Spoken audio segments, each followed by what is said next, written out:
America's demographics are rapidly changing, and many are using that as an argument to say that Republicans are finished long term because of the changing demographics and the increasing number of minorities being able to vote. They will be voted out of office, and the Republican Party will at the very least be unable to win presidential elections in the future, especially after the state of Texas goes blue.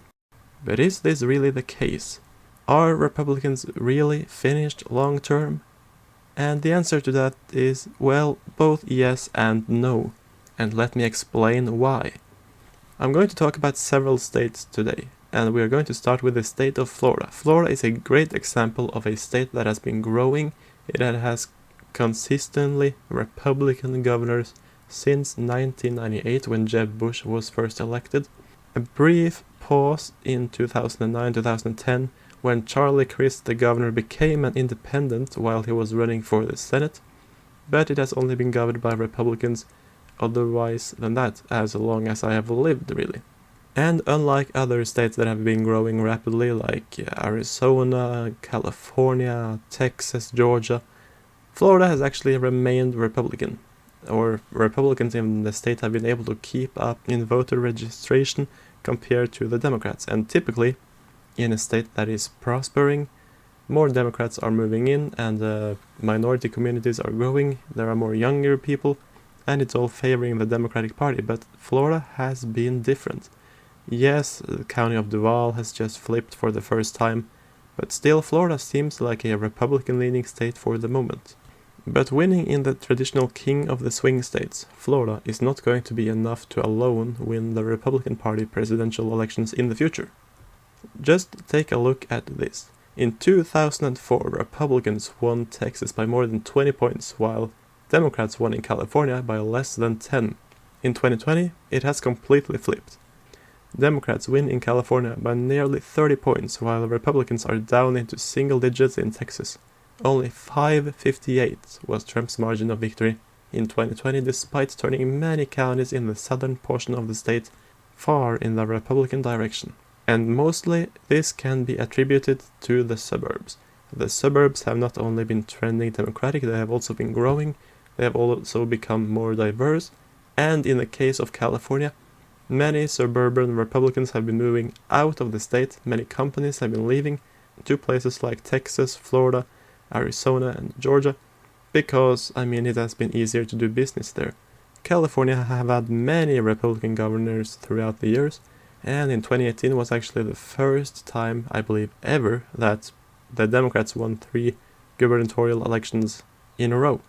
But this has also had some serious effect, as the state has been declining and taxes have increased, cost of living has skyrocketed, housing is really expensive, and I do actually believe that many of these problems will, in the end, in some time make California start turning into more of a red state. Why?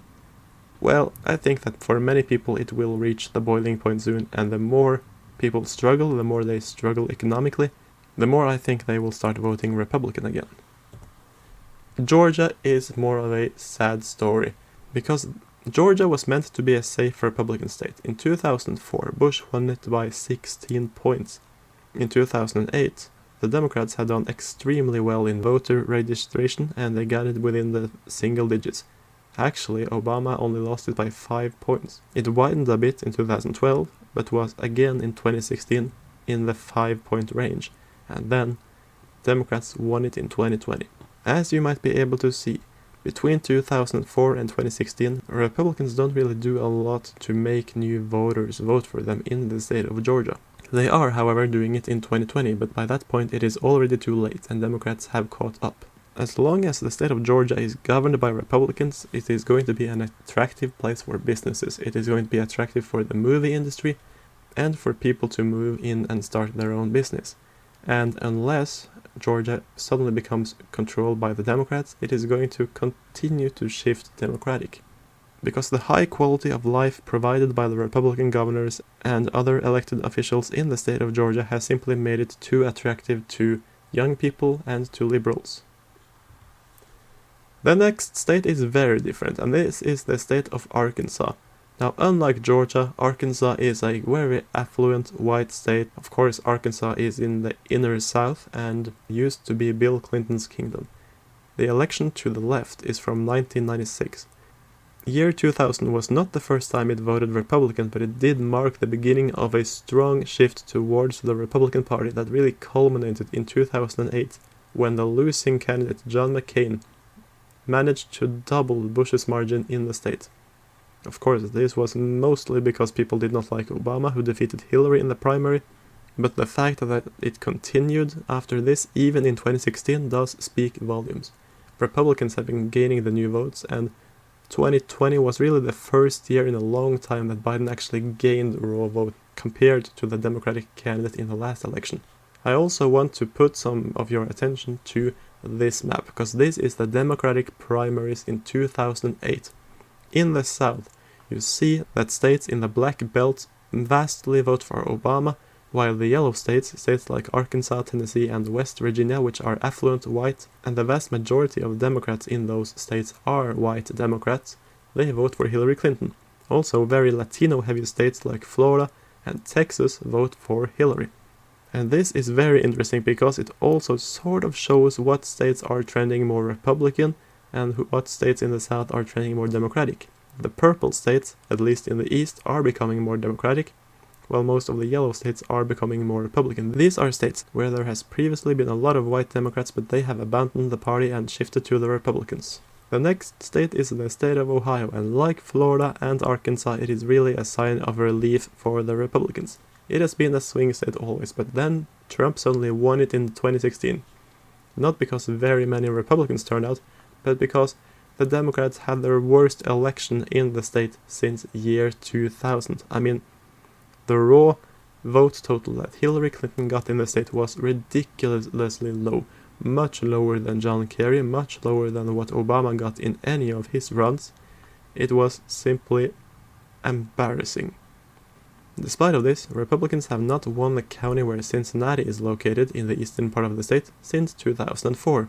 Of course, this is a very traditionally suburban county, and Republicans have been improving in the Ohio Valley and in the eastern part of the state, including the suburbs around Cleveland. In 2024, Ohio is regarded mostly as a very reliably Republican state, while the state of Pennsylvania has taken over the swing state mantle.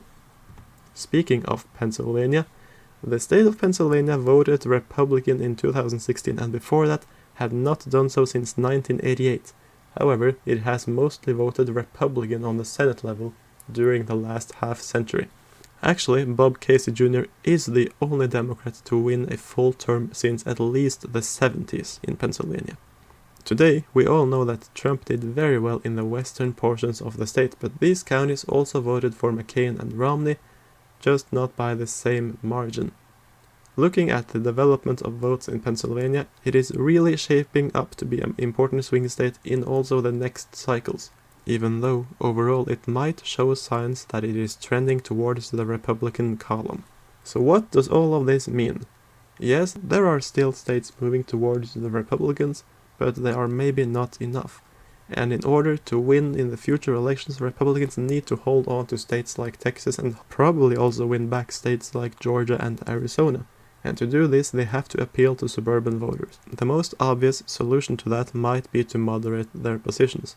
However, if Americans stay disillusioned with the Biden administration and unsatisfied with its progress, if they continue to disapprove of Biden, staying right where they are and trying to consolidate and gather their party might be the best solution for the Republicans. They are quite divided at the moment, with people like Gosar and Boebert on the right, and people like Hogan, Collins, and Romney on the left. But thank you all for watching. Please like this video, please subscribe, and I'll see you next time.